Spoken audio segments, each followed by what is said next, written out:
Tak dengar suara dia.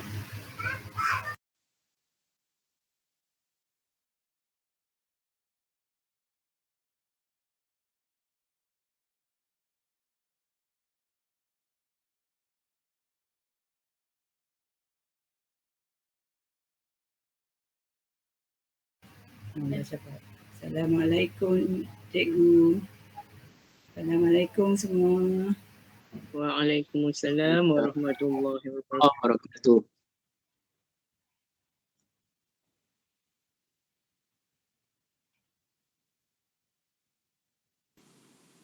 Assalamualaikum.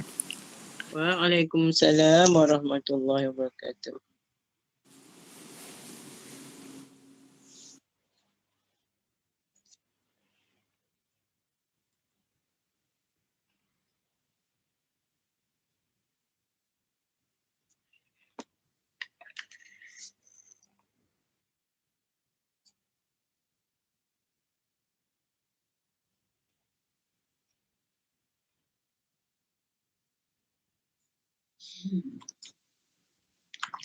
A'udzubillahi minasyaitonirrajim. Bismillahirrahmanirrahim. Assalamualaikum warahmatullahi wabarakatuh. Waalaikumsalam warahmatullahi wabarakatuh. Alhamdulillahirabbil alamin wassalatu wassalamu ala rabbil anbiya'i wal mursalin sayyidina Muhammadin wa ala alihi wa sahbihi ajma'in. Rabbi shrah li sadri wa yassir li amri wa hlul min lisani yafqahu qawli. Subhanaka la ilma lana illa ma 'allamtana innaka antal alimul hakim. Alhamdulillah, syukur kepada Allah SWT kerana dengan izinnya juga kita semua boleh menyertai program pada malam ni, insyaAllah. Kita semua diberikan kesihatan yang baik, insyaAllah. Semoga kita semua dapat mengikuti program ni daripada awal sehingga sampai akhir nanti, insyaAllah. Jadi tuan-tuan dan puan-puan sekalian, ini merupakan siri yang ke-159 malam ni, iaitu 18 Januari 2022, siri 159 insyaAllah. Jadi tuan-tuan dan puan-puan sekalian, seperti mana yang saya maklumkan malam kemarin, tetamu kita atau guru kita pada malam ni, khalifah kita dah ada bersama. Jadi insyaAllah guru kita ni pun dah biasa sekali bersama kita dalam tahun 2021 yang lepas, dan ini adalah kali kedua Ustaz muncul bersama kita, insyaAllah. Jadi marilah sama-sama tuan-tuan berdari, saya mengalu-alukan kehadiran Ustaz Al-Fadhil Ustaz Wan Daniel Wan Roslan yang telah awal menyertai orang utama hari ini yang menyertai Google Meet ni, dan juga kepada tuan-tuan dan puan sekalian yang terus menyertai program, insyaAllah. Jadi marilah sama-sama kita mulakan program kita pada malam ni seperti biasa dengan sama-sama kita membaca umul kitab Al-Fatihah. A'udzubillahi minasyaitonirrajim. Bismillahirrahmanirrahim. Alhamdulillahirabbil alamin. Ar-Rahmanirrahim. Maliki yaumiddin. Iyyaka na'budu wa iyyaka nasta'in. Ihdinas siratal mustaqim. Siratal ladzina an'amta 'alaihim ghairil maghdubi 'alaihim waladdallin. Amin. Tuan-tuan dan puan-puan sekalian, sekali lagi saya maklumkan pada malam ni guru ataupun tetamu kita pada malam ni adalah Al-Fadhil Ustaz Wan Daniel bin Wan Roslan daripada Selangor, iaitu yang sedang bertugas di Sekolah Kemansaan Datuk Harun. Jadi insyaAllah kita akan bersama-sama Ustaz daripada awal sampai akhir, dan Ustaz pada malam ni merupakan penyertaan kali kedua yang sudi membantu kita untuk menjadi khalifah kita ataupun guru kita pada kali kedua bersama kita, insyaAllah. Jadi Ustaz pun dah biasa dengan program ni, tuan-tuan lagi dah biasa. Jadi rasanya kita tak perlu mengambil masa yang panjang untuk menerangkan macam mana perjalanan program. Cuma InsyaAllah kita akan sambung lagi bacaan kita yang kemarin, di mana kemarin kita berhenti pada ayat yang ke-100, ayat yang ke-98 surah Toha. Jadi kita malam ni akan sambung lagi ayat 99 sehingga 125 surah Toha, muka surat 319 dan juga muka surat 320. Di mana setiap malam kita baca dua muka surat Al-Quran, iaitu 319 dan juga 320 pada malam ni.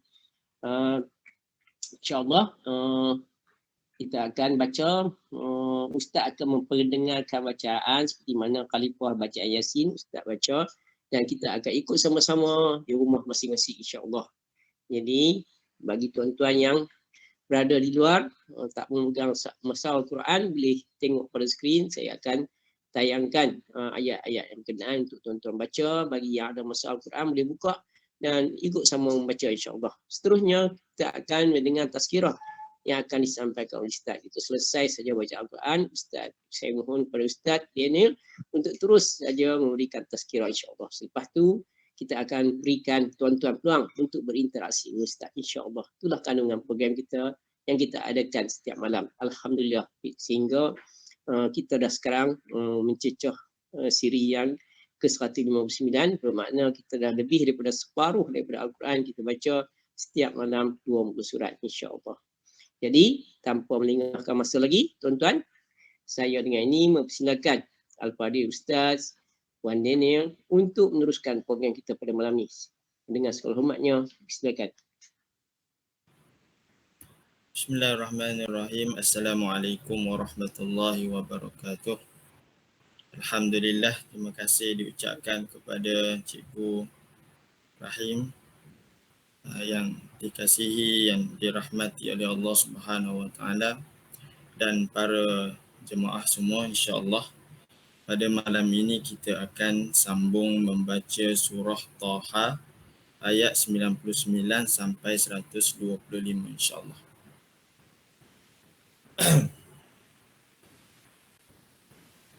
A'udzu billahi minasy syaithanir rajim. Bismillahirrahmanirrahim. Kadzalika naqussu 'alaika min anba'i ma qad sabaq wa qad atainaka min ladunna zikra. Man a'rada anhu fa innahu yahmilu yawmal qiyamati wizra khalidina fihi wa sa'a lahum yawmal qiyamati himla. Yawma yunfakhu fis suri wa nahsyurul mujrimina yawma idzin zurqa. Yatakhafatuna bainahum illa bistum illa 'ashra.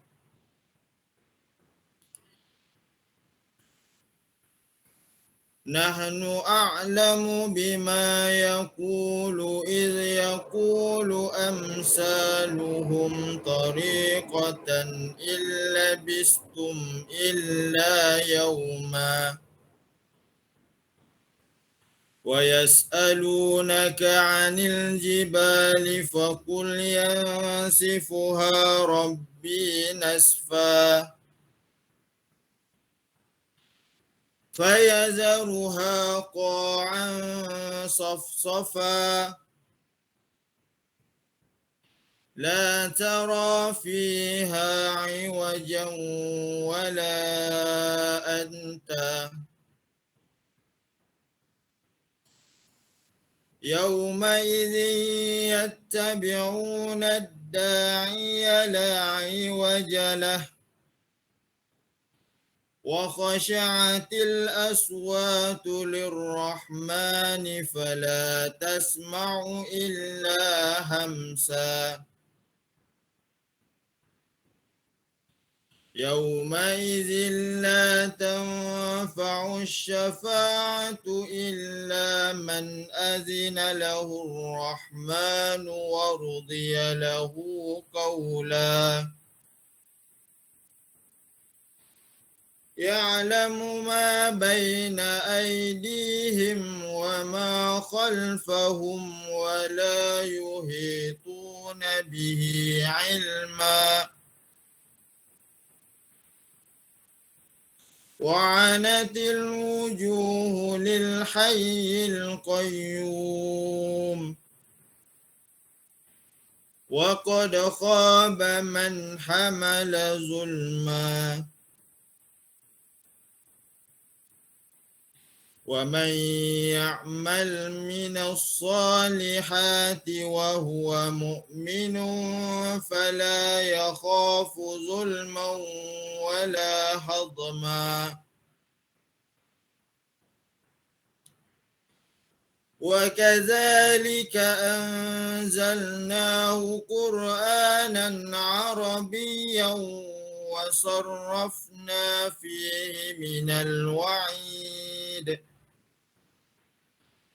وصرفنا فيه من الوعيد لعلهم يتقون أو يحدث لهم ذكرا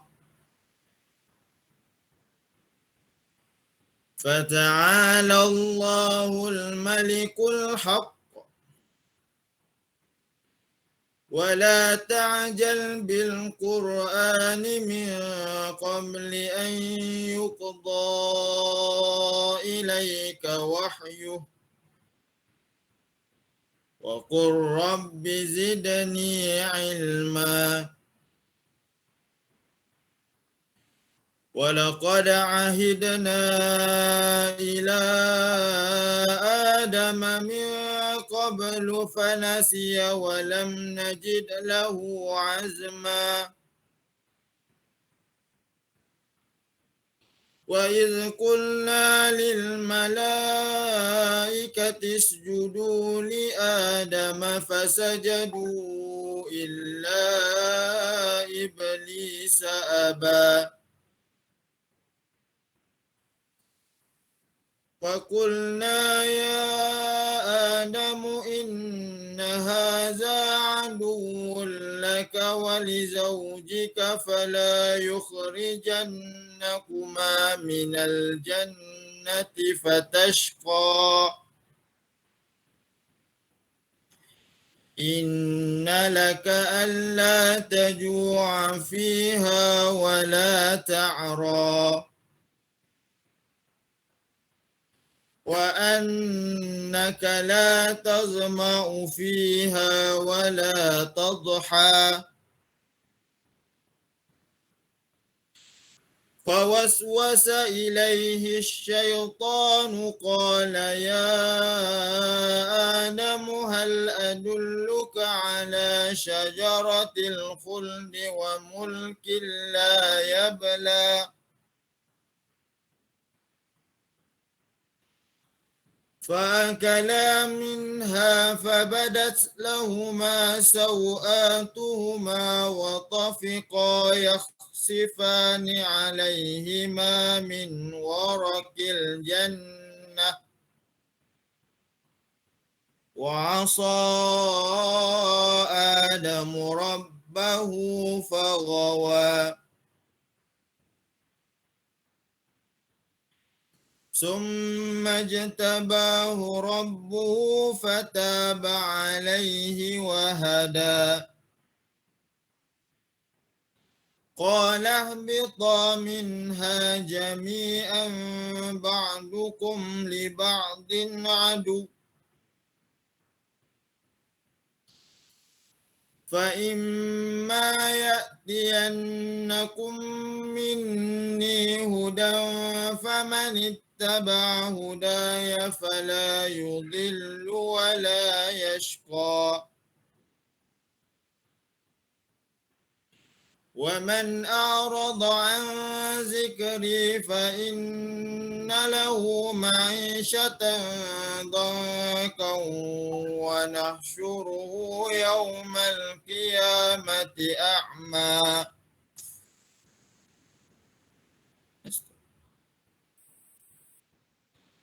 قال رب لم حشرتني أعمى وقد كنت بصيرا صدق الله العظيم. Alhamdulillah, syukur kepada Allah Subhanahu wa taala.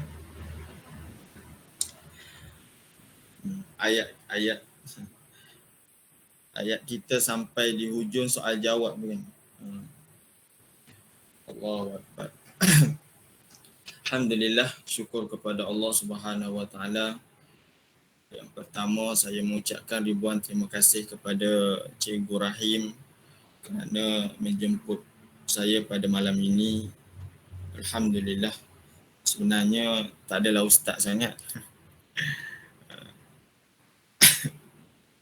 Jadi insya-Allah sedikitlah perkongsian kita pada malam ini, 10 minit kan. InsyaAllah kita cuba tepatkan masa 10 minit.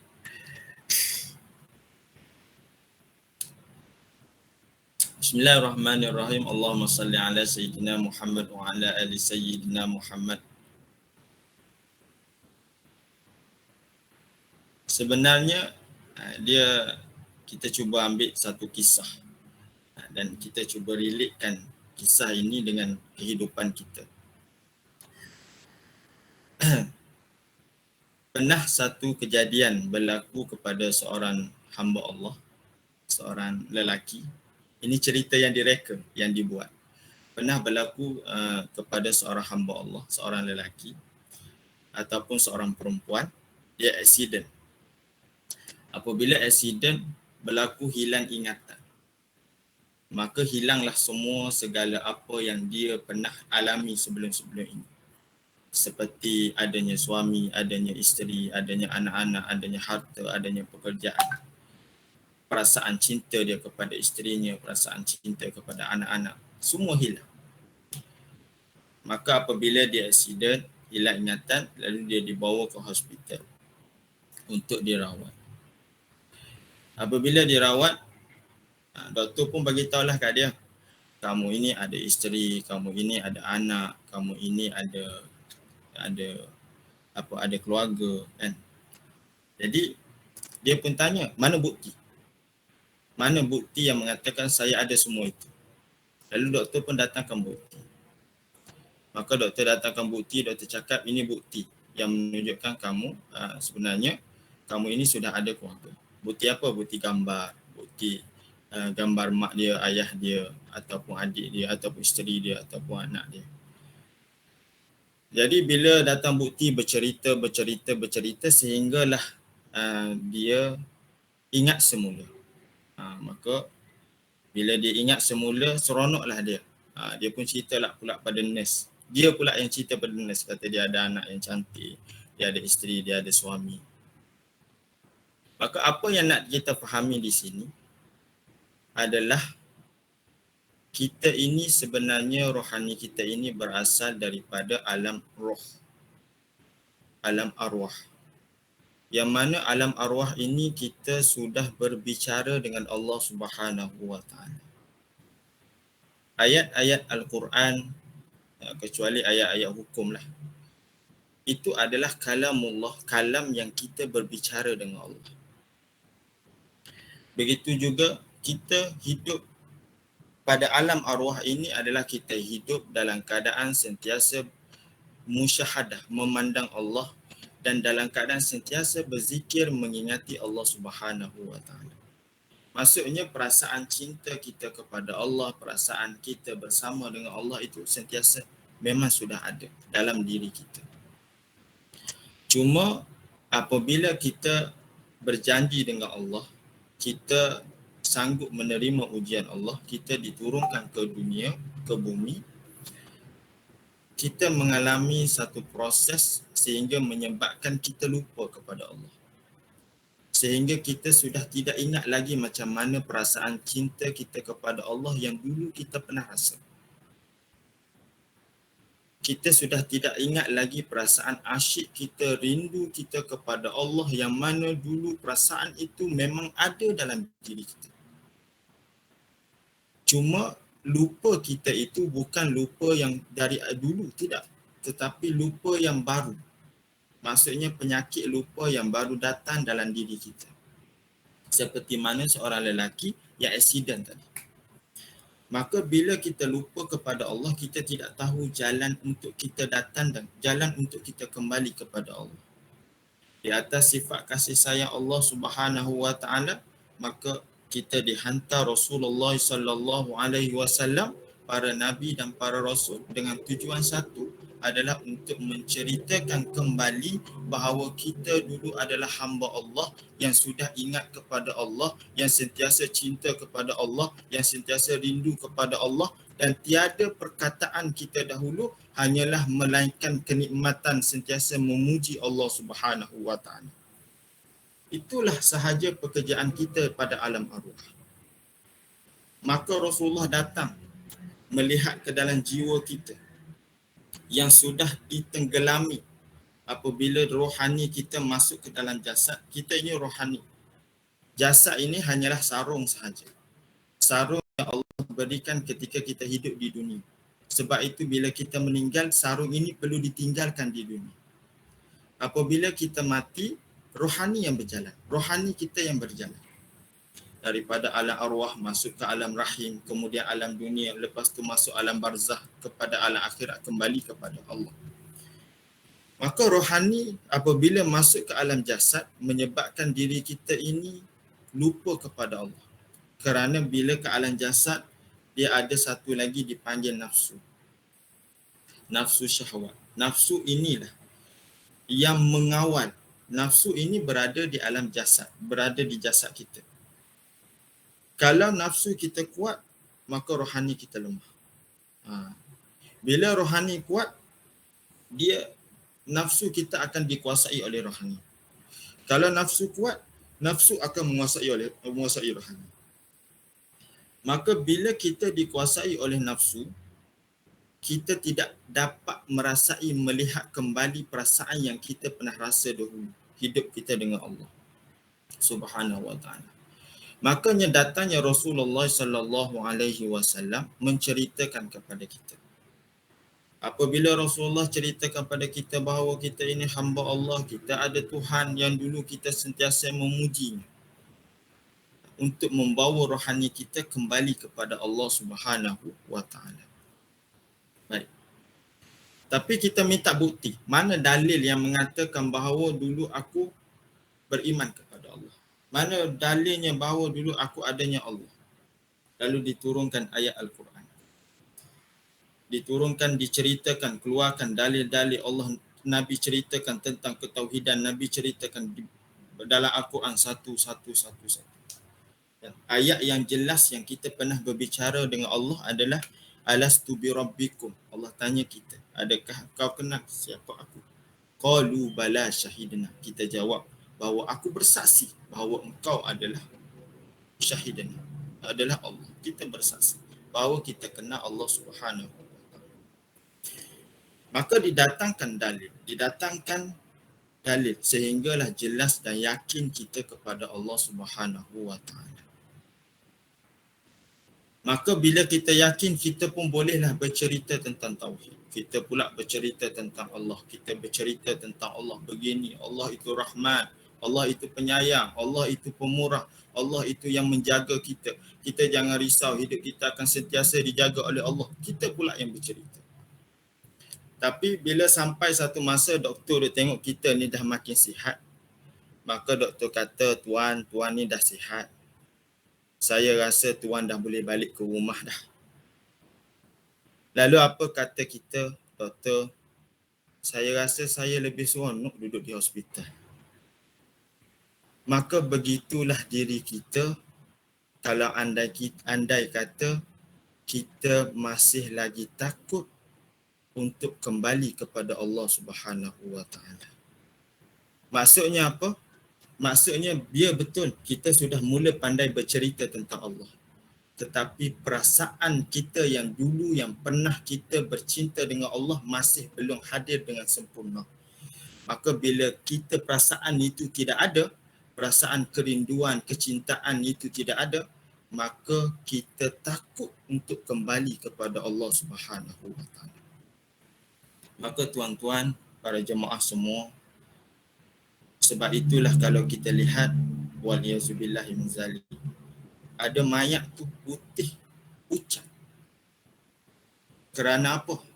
Kerana ketakutan yang melampau untuk kembali kepada Allah Subhanahu wa taala.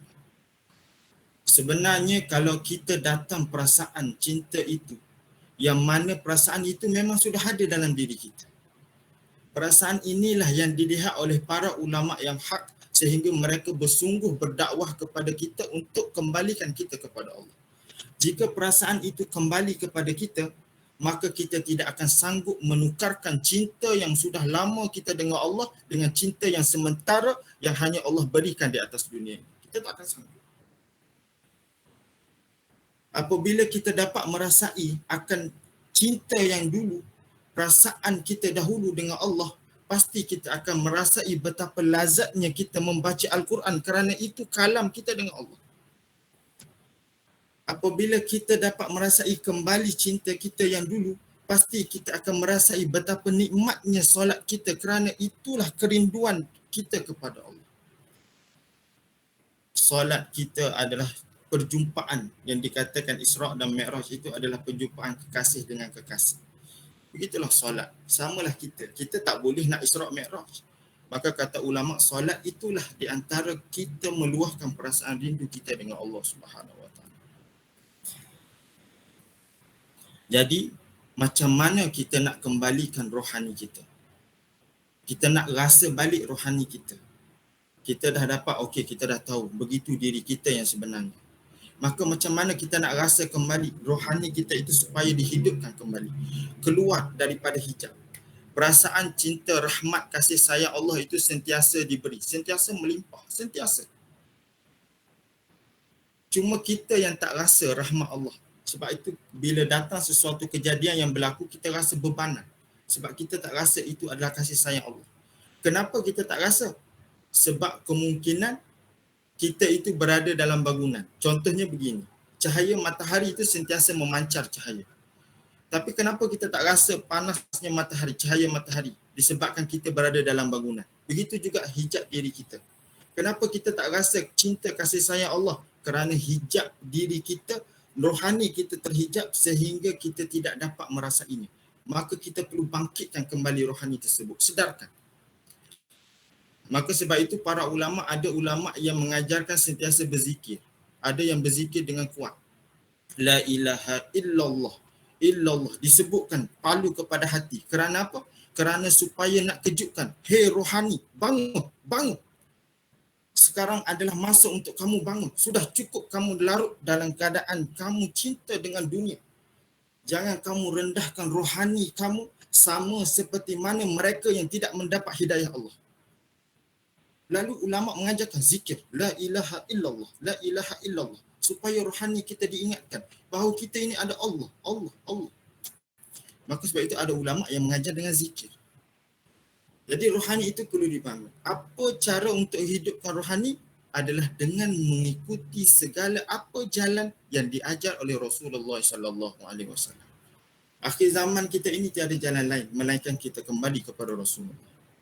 Maka tuan-tuan para jemaah sekalian, hatta sekecil-kecil amalan sunnah Nabi, bersugi, mulakan daripada kanan, itu besar dah. Hatta sekecil-kecil, maka setiap perbuatan itu adalah untuk mengembalikan, menghidupkan rohani kita. Maka jangan tinggalkan sunnah Nabi. Apatah lagi perkara-perkara yang besar seperti solat, membaca Al-Quran. Cuma para ulama di akhir zaman ini memberi nasihat disebabkan di akhir zaman dengan fitnah dengan apa yang kita hadapi, maka ulama melihat bahawa kalau amalan-amalan lain, contoh kita solat ataupun kita buat perkara puasa, apa sahaja amalan lain, amalan tersebut diterima dengan syarat kita benar-benar ikhlas kerana Allah. Kalau ada sifat riya, ujub, waliyazubillah kan, takabur, maka amalan itu tertolak. Maka ulama di akhir zaman mengatakan bahawa ada satu amalan yang mana jika kita mengamalkannya pasti Allah terima. Apa dia? Iaitu selawat kepada Nabi Muhammad sallallahu alaihi wasallam. Kerana Nabi sebut, sekali kamu selawat kepadaku, Allah akan selawat 10 kali. Itu bukan biasa hadis yang kita baca. Jadi 10 kali itu 10 rahmat yang Allah berikan kepada kita.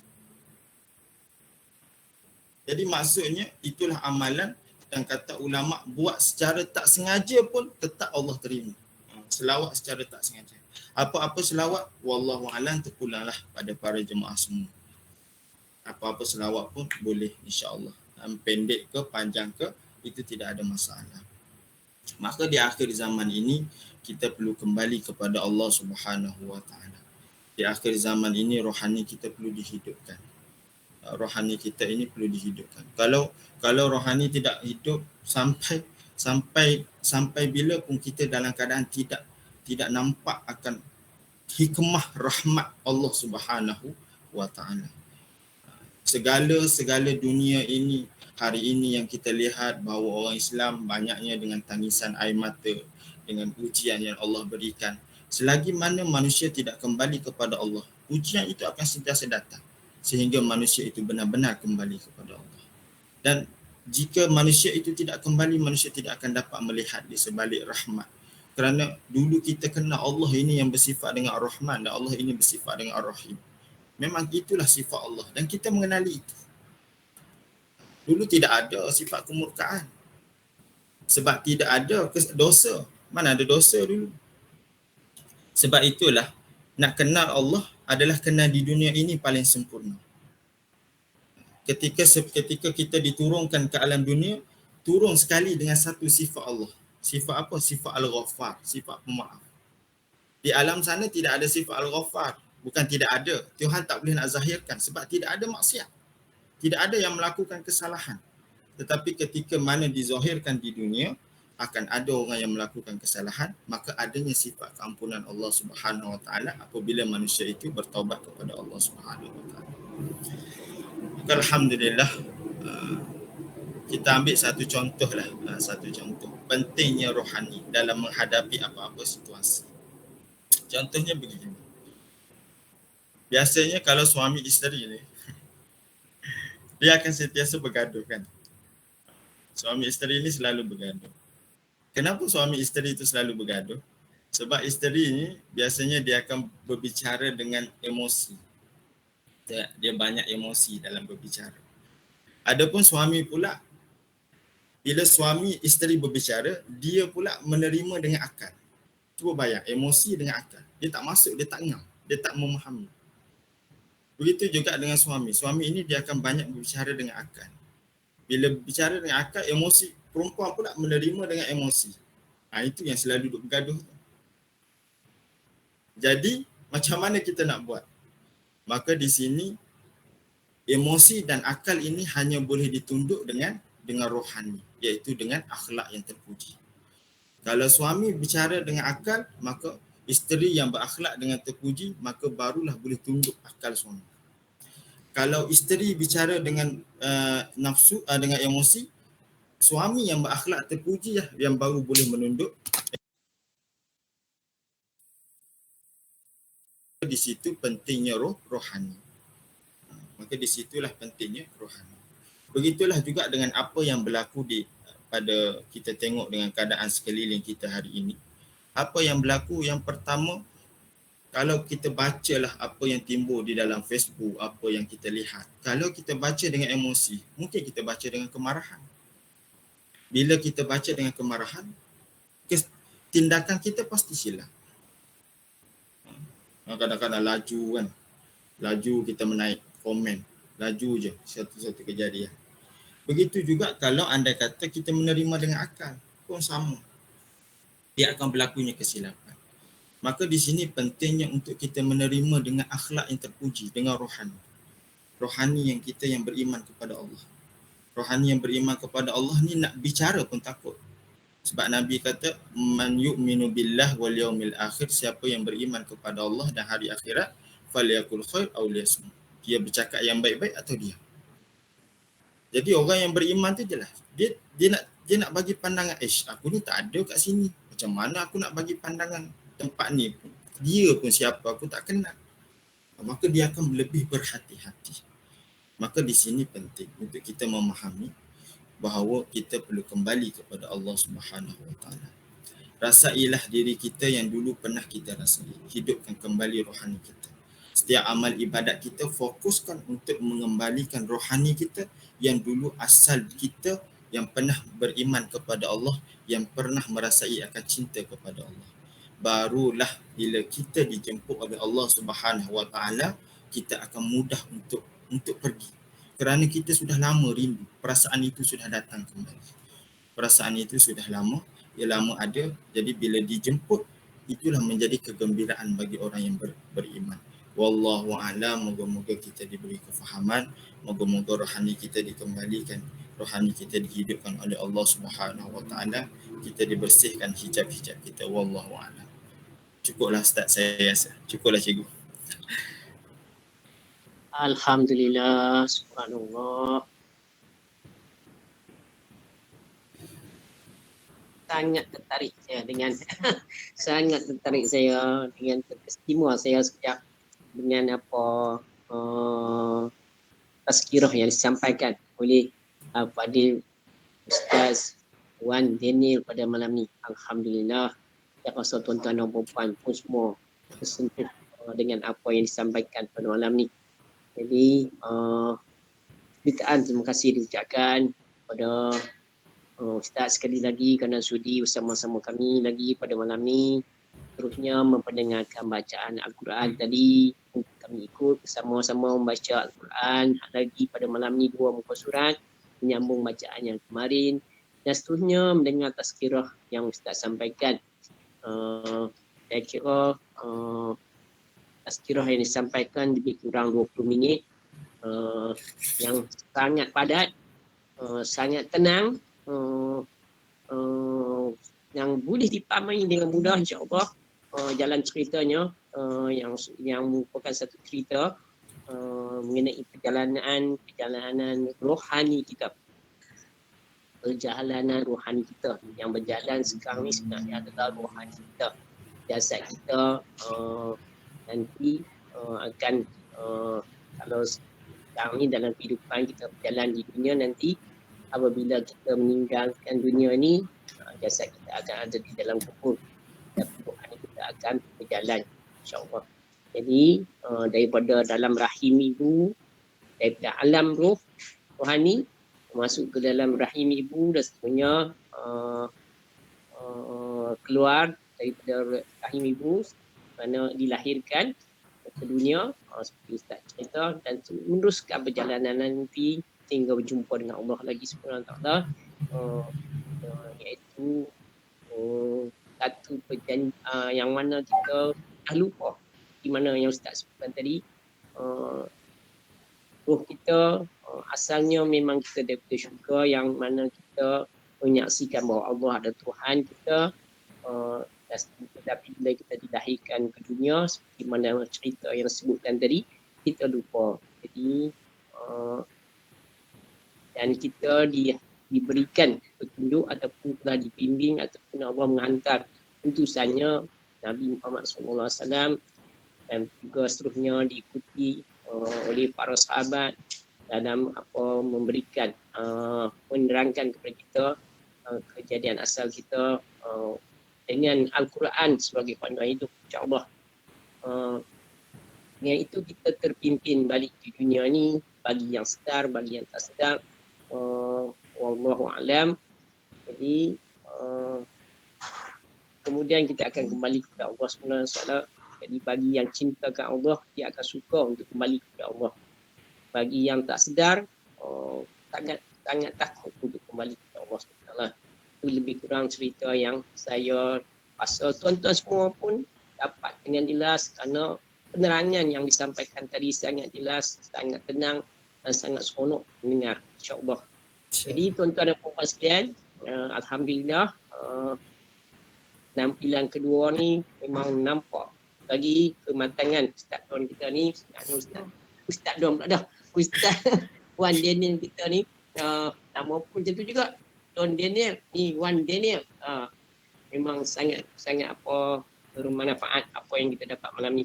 Jadi tuan-tuan dan puan sekalian, seperti biasa kita akan buka kepada tuan-tuan dan puan. Kalau tuan-tuan suka dengan apa yang disampaikan tadi, mungkin ada sesuatu benda yang tuan-tuan nak kongsikan ataupun nak tanya, insya-Allah tentang perjalanan roh kita. Jadi dengan ini saya mempersilakan kepada tuan-tuan dan puan untuk bersembang ataupun berinteraksi dengan Ustaz. Silakan tuan-tuan, siapa-siapa yang nak berinteraksi. Haji Yaakob. Ni orang Taman Wijaya ni kita ni. Haji Yaakob. Terima kasih Tuan Haji Rahim. Assalamualaikum Ustaz. Assalamualaikum warahmatullahi. Saya nak tanya tentang apa hidup kita ni. Hidup kita ni kita sebenarnya berasal dari alam roh. Ialah hidup kita sentiasa mujahadah kepada Allah Subhanahu Wa Taala. Jadi dalam perkara itu kita didatangkan dalam rohani untuk menjadikan kita semua. Jadi dalam rohani itu kita bernafsu kuat yang menyesatkan kita lah. Di mana kita tidak merasai nikmat kepada Allah. Jadi cinta kita hanyalah pada yang bukan Allah lah. Jadi bagaimanakah kita nak kembali tentang rohani dan emosi dan zahir dan batin kepada Allah Subhanahu Wa Taala. Itu saja. Terima kasih kepada Tuan Haji Yaakob. Masya-Allah. Macam mana kita nak mengendalikan nafsu kita dan mengembalikan rohani kita kepada Allah. Nafsu ni dia tak boleh buang. Nafsu ni memang dia ada dalam diri kita, dia tak boleh buang. Kalau buang nafsu tak kahwin kita, tak makan, tak minum. Jadi malaikat. Nafsu ini dia tidak salah, dunia tidak salah, nafsu tidak salah. Yang salahnya apabila dunia dan nafsu menguasai rohani kita, itu yang salah. Dia perumpamaan begini. Rohani itu sebenarnya tuan kepada kuda. Jasad kita, nafsu kita, segala apa yang diri kita ini adalah kuda, umpama kuda. Kita ini sedang menaiki kuda dan menuju ke satu destinasi. Apabila diri kita, nafsu kita menguasai rohani, dia umpama kuda yang sedang menguasai kita. Kita ikut je ke mana dia nak pergi. Ke mana kuda bawa, itulah dia pergi. Kalau dia terjun gaung, terjunlah kita.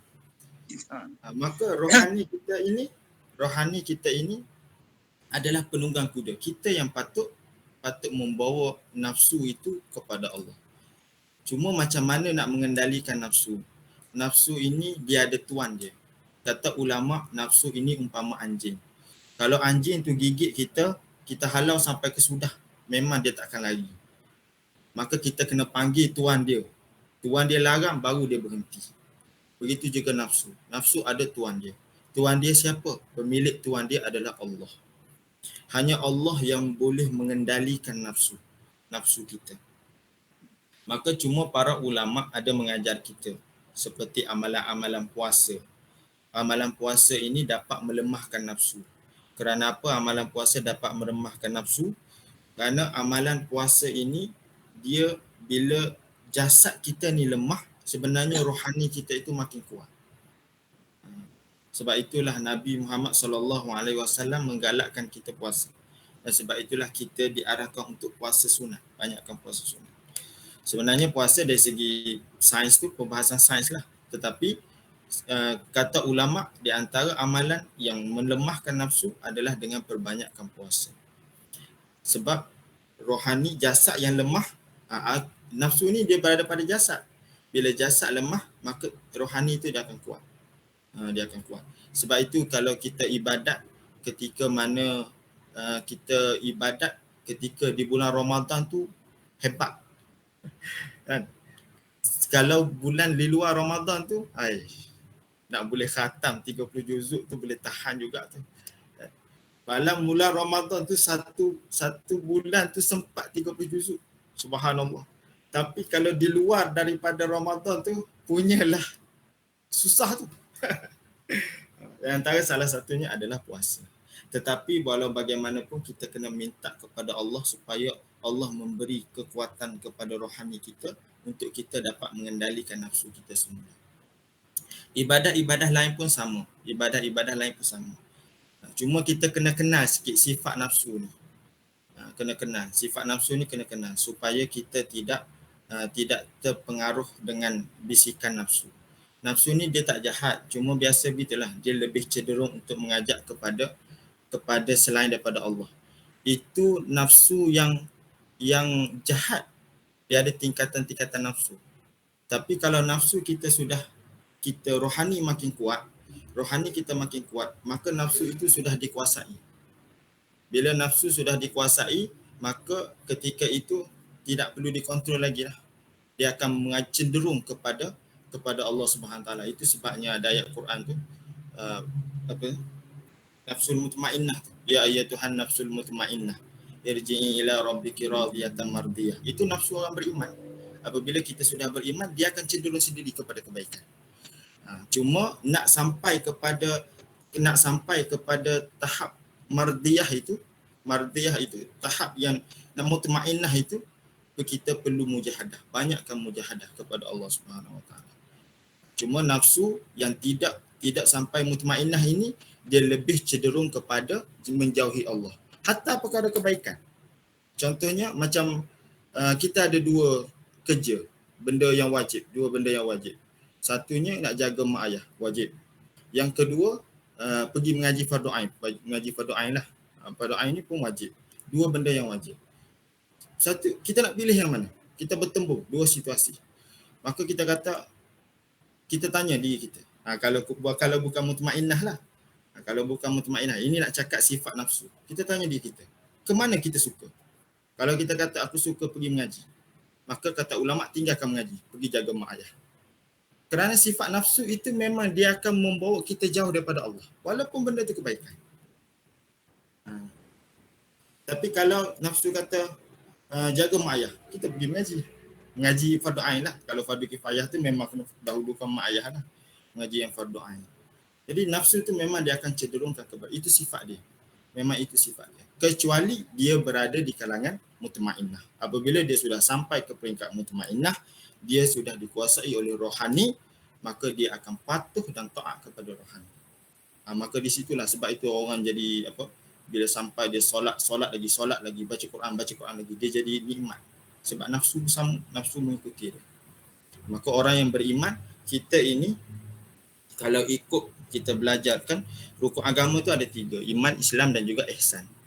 Kalau ikut lepasan fardu ain, bagi ihsan adalah kita sampai tahap nafsu mutmainnah sekurang-kurangnya nafsu mutmainnah.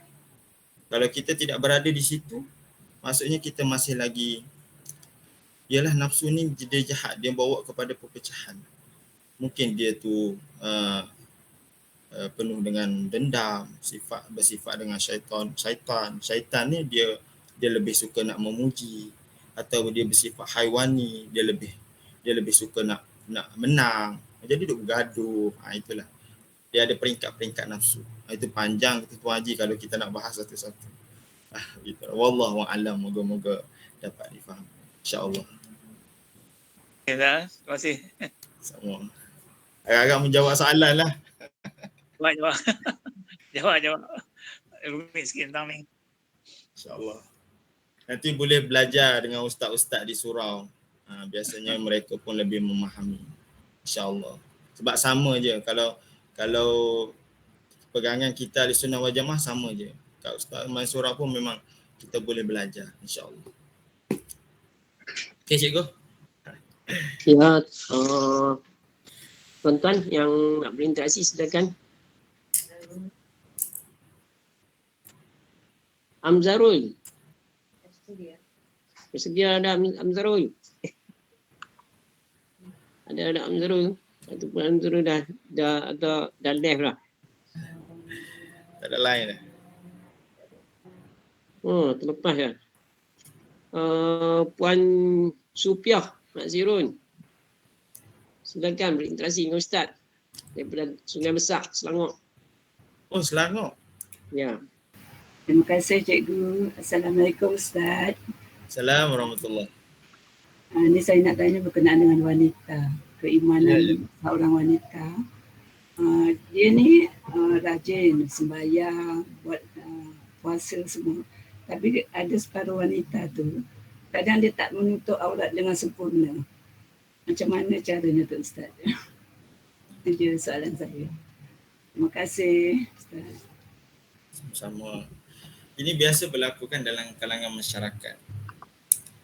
Yang pertama, setiap manusia itu dia dalam ujian Allah Subhanahu Wa Taala. Kita berjalan menuju kepada dia. Jadi perjalanan setiap orang itu berbeza-beza. Apabila pengalaman saya lah berada di dalam bidang dakwah, pertama yang ditekankan oleh para guru kami adalah jangan sama sekali kita memandang setiap orang itu kehinaan. Tidak. Biarlah siapa pun diri mereka, biarlah macam mana pun keadaan diri mereka, yang penting yang kita mahukan adalah husnul khatimah.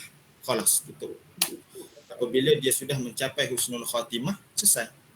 Semua segala dosa-dosa dia itu Allah akan ampunkan. Yang kita nak itu sahaja. Yang penting dia taubat kembali kepada Allah. Cuma ada beberapa perkara kita kena faham bahawa kita ini sempurna, dikatakan sempurna, sekurang-kurangnya kesempurnaan itu apabila kita berpegang kepada 3 rukun agama, iman, Islam dan juga ihsan. Iman ini adalah menceritakan tentang ketauhidan. Benda ini jelas, kita beriman kepada Allah. Cuma macam mana kita nak mengetahui tentang keimanan kita, nak tahu tentang diri kita ni benar beriman kepada Allah, maka ia dizahirkan dengan syariat. Syariat itu adalah penzahiran akan sifat keimanan kita kepada Allah. Yang kedua, mana lagi bukti yang mengatakan kita beriman kepada Allah adalah dengan akhlak-akhlak yang terpuji. Dengan akhlak yang terpuji.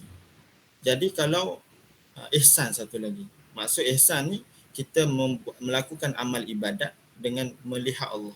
Ataupun sekurang-kurangnya kita melakukan ibadat, kita rasa kita dilihat oleh Allah. Jadi orang yang sentiasa melakukan ibadat ataupun dalam kehidupan sehariannya musyahadah, istilahnya melihat Allah ataupun rasa sekurangnya dekat dengan Allah, dia tak akan melakukan perkara yang jahat dan dia tak akan melakukan perkara-perkara yang tidak elok. Jadi orang yang benar beriman, dia akan pastikan bahawa dia ni benar yakin beriman dengan Allah dan yakin dengan berpegang kepada akidah yang benar. Yang kedua, dia benar-benar beramal dengan syariat yang dilandaskan oleh Rasulullah sallallahu alaihi wasallam. Baru benar. Dan yang ketiga, dia mestilah berakhlak dengan akhlak yang terpuji, akhlak yang digariskan oleh Rasulullah. Sebab apa? Sebab itu tanda beriman. Jadi tak timbul isu kalau kita kata, "Oi, dia ni cakap baik-baik, kan, bagus, lemah lembut tapi tak tutup aurat." Itu tak sempurna.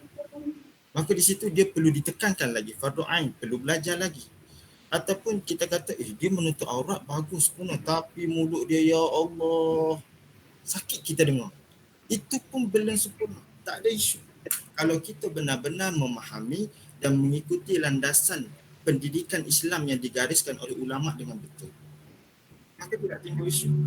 Macam hadis yang saya baca tadi kan, may yu'minu billah wal yaumil akhir. Siapa yang beriman kepada Allah, bila sebut akhlak mesti berkaitan dengan tauhid.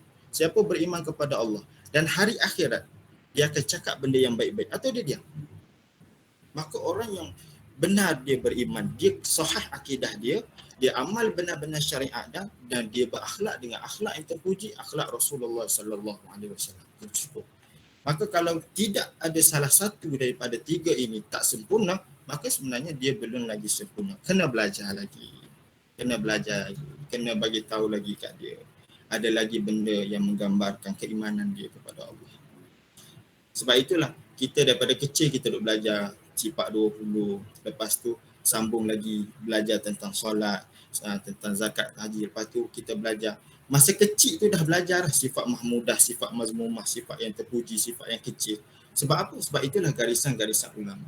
Bila kita mengikuti garisan-garisan yang betul, barulah kita sempurna iman yang dikatakan iman yang Islam yang sempurna. Yang mari datang cepuk ni yang masalah ni. Belajar sikit tu dah nak jadi ustaz, dah belajar sikit tu dah rasa diri mulia, itu masalah. Itu yang jadi pening tu.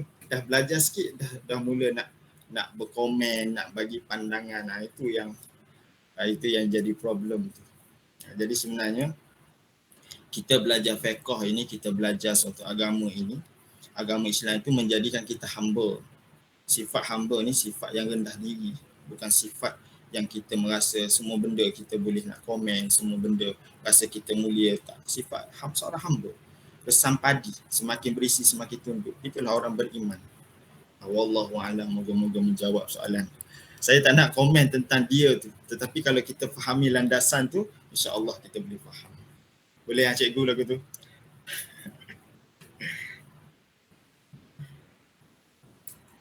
Alhamdulillah, saya rasa Puan Supiah pun sangat suka dengan jawapan yang Ustaz berikan tadi. Jadi seterusnya saya nak jemput Puan Hajah Jamilah binti Harun. Yang ni jiran kepada Cikgu Sapiah dengan Cikgu Ribani. Untuk jiran. Ini Cikgu Jamilah.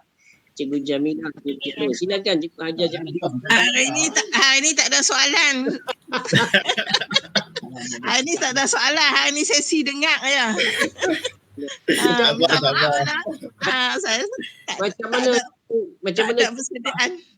macam mana Cikgu Milah dengar apa yang disampaikan oleh Ustaz Daniel hari ni? Ya, betul. Memang puas hati.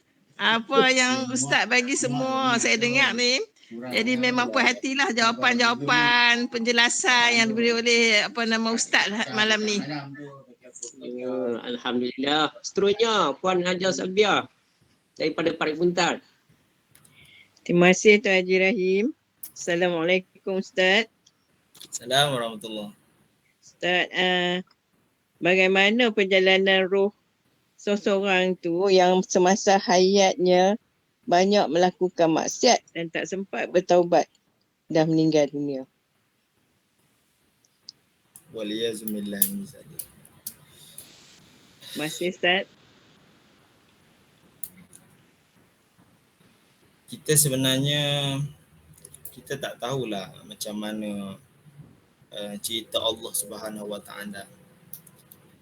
Kadang-kadang apa yang kita fikirkan itu tidak seperti mana apa yang Allah kehendaki kepada dia. Kadang-kadang kita nampak secara zahirnya mungkin dia banyak melakukan dosa.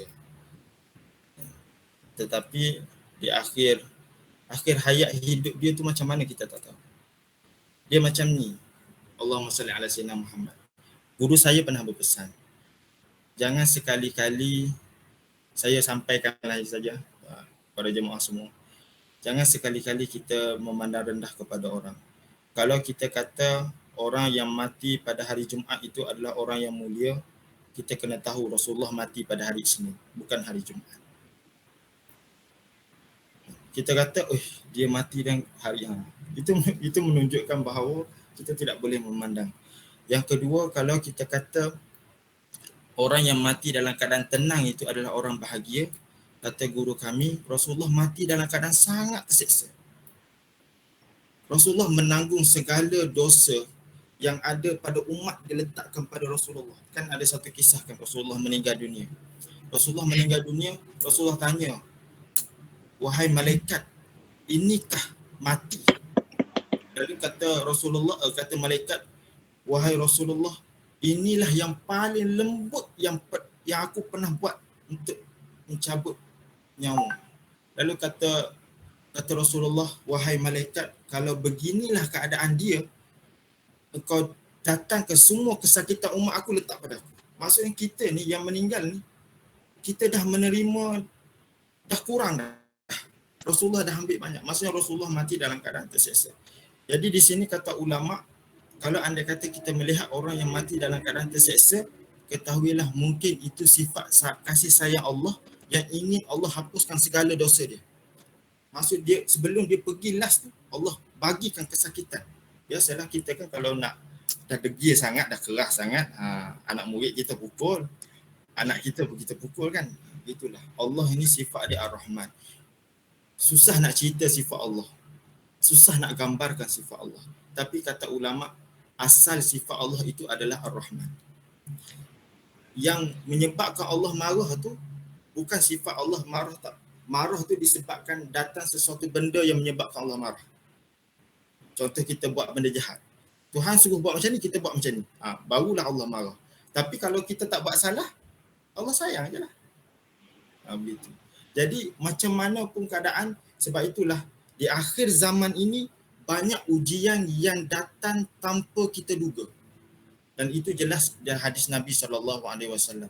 Tak pelik kita di akhir zaman ini akan menghadapi dengan COVID-nya, dengan benda tiba-tiba COVID tak selesai, datangnya pula banjirnya, akan banyak lagi. Para jemaah semua akan banyak lagi. Sebab apa? Satu saja. Allah datangkan semua itu kerana apa? Kerana Allah inginkan manusia itu kembali kepada dia. Allah nak kita itu sampai tahap kita sebut Allah selesai. Kita memanggil nama dia. Cukuplah kamu dengan urusan dunia. Datang kepada aku. Dalam keadaan yang kamu dah teruk sangat dah. Kamu dah menderita sangat. Datang kepada aku. Panggil nama aku. Sehingga satu tahap memang Allah akan bagi lagi. Maka jangan pelik, lepas ni akan datang benda lagi pelik. Sehingga kita benar-benar hati kita beriman kepada Allah Subhanahu Wa Taala. Jadi tak pelik datang banjir. Ada lagi yang datang, ada lagi. Tapi sifat Allah ini Ar-Rahman kan. Bila dia datangkan satu ujian, dia tetap akan datangkan hikmah di sebalik ujian tersebut. Dia tetap akan datangkan rahmat. Rahmatnya seperti orang yang datang, NGO yang bantu. NGO tu Masya Allah, kalau panjanglah kalau saya nak cerita pun. Sebab saya tu terlibat di Selangor tu. Tapi tak apalah, lain kali lah kita cerita panjang. Tapi nak ceritanya, kita minta jauh lah. Kita minta jauh. Kita nak supaya semua manusia ini berada dalam keadaan husnul khatimah. Kita ini, Islam ini umpama satu bahtera. Anggaplah begini, Islam itu umpama satu bahtera kapal. Di luar daripada bahtera itu ada yang lemas, ada yang terkapai-kapai, ada yang dalam keadaan terapung. Jadi kata guru kami, selamatkan semua. Selamatkan semua. Macam mana keadaan mereka mati, itu biarkan urusan mereka dengan Allah. Yang penting bagi kita usaha apa daya sekalipun untuk kita selamatkan semua, masukkan dalam bahtera yang bernama Islam. Hatta yang bukan Islam sekalipun. Hatta yang bukan Islam sekalipun. Saya tak boleh nak menjawab soalan puan. Tapi bagi saya, dia mati dalam keadaan maksiat itu pun kita tak tahu. Cerita dia di akhir dia dengan Allah itu.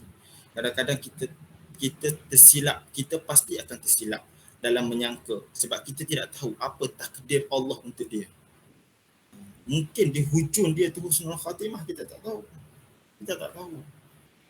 Mungkin di hujung dia tu husnul khatimah. Cuma sebab itulah saya tak tahulah, mungkin Ustaz boleh tegur lah kalau silap. Saya pernah terbaca satu hukum fiqh. Di antara perkara sunat yang kita lakukan adalah ketika masukkan mayat dalam kubur, kita letak kain di atas, tutup dengan kain supaya orang luar tu tidak nampak. Jadi di situ dia tulis tak nampak apa? Tak nampak, yang pertama tak nampak mayat tu, keadaan mayat. Mungkin takutnya berlaku fitnah. Contohnya mayat tu kita nampak dia orang soleh, dia orang bagus, dia orang baik. Tiba-tiba mati, ya Allah, kamu boleh azubillah, teruk. Maka kain itu dapat menutup keadaan mayat. Tetapi juga fitnah yang macam mana? Fitnah mungkin orang tu, masyarakat kenal dia tu jahat. Dia tu banyak maksiat. Tapi bila mati harum, bila mati mayatnya dalam keadaan baik, dalam keadaan tenang, itu pun takut fitnah. Maka digalakkan untuk tutup. Tapi sekarang ni orang tak buat dah kan? Orang tak buat dah. Jadi saya rasa macam logik lah. Di situ kita nampak bahawa kita tak tahu penghujung manusia tu macam mana. Cuma kita doakan semoga kita semua dirahmati oleh Allah dan diakhirkan dengan husnul khatimah. Jadi itu yang saya mampu jawab. Adalah lagi ustaz lain yang boleh jawab soalan Puan Salbiah. InsyaAllah. Terima kasih Ustaz, menjawab dah. Saya faham dah menjawab. Terima kasih. InsyaAllah. Alhamdulillah. Alhamdulillah. Alhamdulillah. Sangat menarik sesi perbincangan kita malam ni dan Ustaz menjawabnya dengan panjang lebar yang sangat bernas, yang sangat saya rasa sangat mendekati untuk kita berkasih sayang dengan sesama manusia dan juga kita mencintai Allah SWT. Jadi alhamdulillah. Jadi tuan-tuan dan puan-puan, saya rasa sesi perbincangan kita ataupun interaksi kita tamatkan di sini. Untuk pengetahuan semua tetamu kita untuk malam esok sudah yang telah setuju untuk bersama kita, saya suka maklumkan di sini adalah Ustaz Muhammad Faris Safari. sahabat apa Kawan baik. Kawan baik, sama-sama bertugas di Selangor sekarang ni. Ya, betul. Ustaz Muhammad Faris Safari yang setuju untuk sama kita dengan kita malam esok, insya-Allah. Jadi tuan-tuan dan puan-puan sekalian, sebagai penutup pada malam ni, sebelum tu nak tanya apa Ustaz dia ni kawasan Ustaz dia ni banjir tak? Tak kena. Alhamdulillah saya tak kena. Tapi yang jiran sebelah tu kena. Oh, tu yang terlibat dengan apa misi bantuan tu. Tu terlibat tu. Okey, alhamdulillah sebagai penutup nak minta apa Ustaz dia ni untuk bacakan doa untuk kami aminkan bersama. Silakan Ustaz. InsyaAllah. Bismillahirrahmanirrahim. Alhamdulillahirabbil alamin wassalatu wassalamu ala asyrafil anbiya'i wal mursalin wa ala alihi wa sahbihi ajmain. Ya Allah, ya Allah, ya Allah, ya Tuhan kami. Kami mohon kepadamu ya Allah, Tuhan yang Maha Penyayang, Maha Pengampun, Maha Pemurah, yang Maha Pengasih. Ya Allah, ya Allah, ya Allah. Kami mohon ya Allah agar berikan cinta pada hati kami.